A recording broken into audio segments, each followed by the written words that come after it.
kati kino kye tuyita okwetegekera.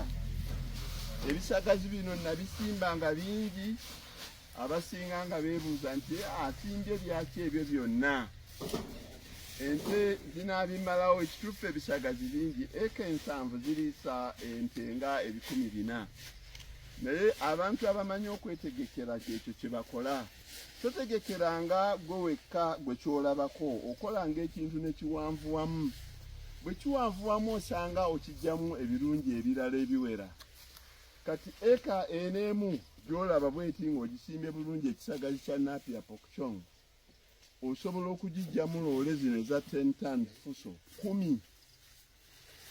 By'osobola okutunda ensimbi, kati gwe teeberezaamu ekintu ky'osobola okugyamu ensimbi mu loole 10.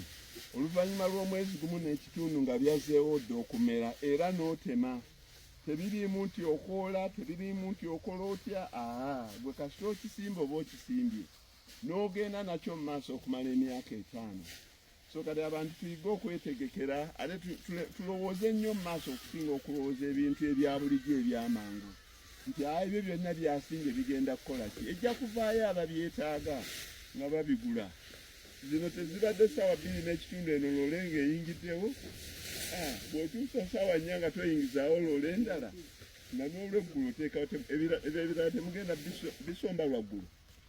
Kati kye bayita okwetegekera.